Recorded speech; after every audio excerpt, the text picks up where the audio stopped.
Welcome back to CrimeFacts, where we bring you some of the most shocking and thought-provoking true crime stories from around the world. Don't forget to subscribe to CrimeFacts and hit the notification bell to stay up to date on all our latest videos.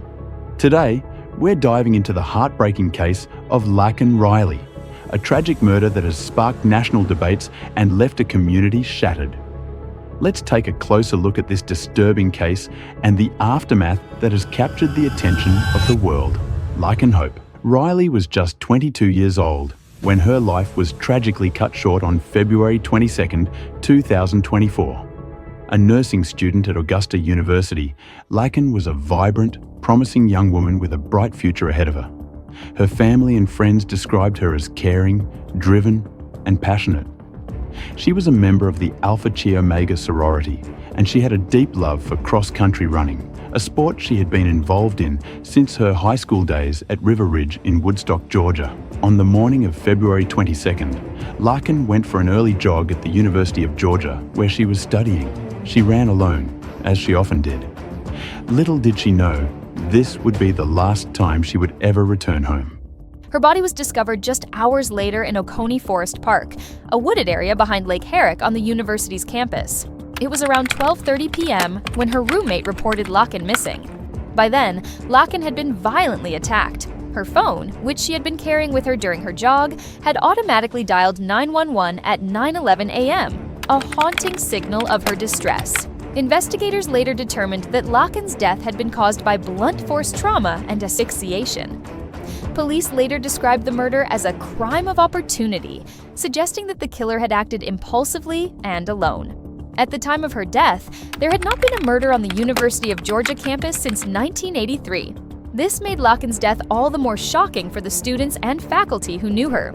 The man responsible for Laken's death was José Antonio Ibarra, a 26-year-old Venezuelan man who had entered the United States illegally in September 2022. Ibarra had crossed the southern border near El Paso, Texas, and had been detained by federal authorities. However, after his initial arrest, he was released into the U.S. under the policy of catch and release, which allowed him to remain in the country while his immigration case was pending. He eventually moved to Georgia, where he was living just a mile away from the location where Laken's body was discovered. Ibarra's criminal history included multiple arrests. In September 2023, he was arrested in New York City on charges related to child endangerment and motor vehicle violations. Later, in October 2023, Ibarra and his brother, who was reportedly involved in a dangerous Venezuelan gang known as Tren de Aragua, were arrested in Athens, Georgia, on theft charges. Both men were released after authorities found stolen merchandise from a local Walmart in their possession. Despite his numerous arrests, Ibarra had not been detained by U.S. Immigration and Customs Enforcement, which had missed the opportunity to take him into custody after his arrest in New York. His release became a point of contention in the wake of Laken's murder, especially after it was revealed that Ibarra had been allowed to remain in the country despite his criminal record. After Laken's murder, police began to piece together the evidence that would eventually lead them to Ibarra.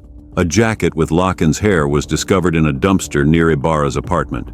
Surveillance footage from the area showed Ibarra throwing away the jacket, and his roommate identified him as the person seen discarding it.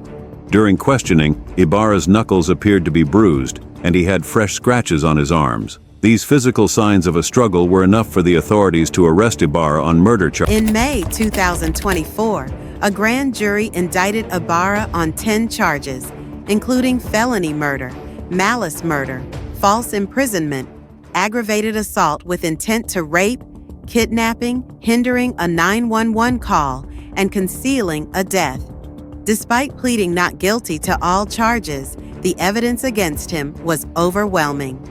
On November 20th, 2024, after a bench trial, Judge H. Patrick Haggard found Ibarra guilty on all counts and sentenced him to life in prison without the possibility of parole. Laken Riley's family was devastated by her death. Her funeral was held on March 1st, 2024, at the Woodstock City Church, where her loved ones gathered to honor her memory. She was laid to rest at Enon Cemetery in Woodstock, Georgia.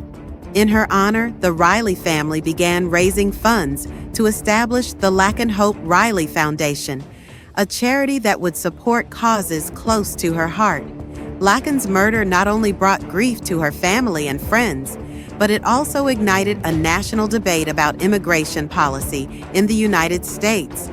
The case drew widespread media attention, particularly because the perpetrator, José Antonio Ibarra, had entered the country illegally.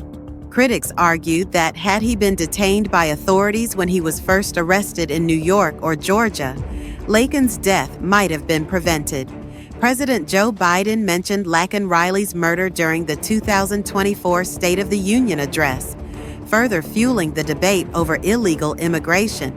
Republican presidential candidate Donald Trump also referenced the case in his campaign, using it as a rallying cry to tighten border security. Trump's campaign commercials featured the murders of women like Laken Riley, arguing that illegal immigration posed a threat to American citizens, particularly women and children. On March 7, 2024, in response to Laken's tragic death, the House of Representatives passed the Laken Riley Act. This bill would require the federal detention of illegal immigrants who commit crimes such as burglary or theft, and would allow states to file lawsuits against the federal government for failing to enforce immigration laws. The bill passed with bipartisan support, although it was met with controversy. Critics argued that it could lead to the detention of people for minor offenses, while supporters believed it was necessary to secure the safety of American citizens. Laken Riley's death will forever be a painful chapter for her family and the community of Augusta University. Yet her story has sparked important conversations about immigration, public safety, and the treatment of crime victims. Her family continues to honor her memory through the Laken Hope Riley Foundation, ensuring that her legacy will live on in the lives of others. As for José Antonio Ibarra, he will spend the rest of his life in prison, unable to harm anyone again. While nothing can bring Laken back, her story serves as a reminder of the fragility of life and the importance of justice. Thank you for watching this video on CrimeFacts. We'll continue to bring you true crime stories, deep dives into criminal cases, and discussions about the issues that shape our world. Make sure to subscribe to CrimeFacts and hit the notification bell so you never miss a video. Until next time, stay safe and keep seeking justice.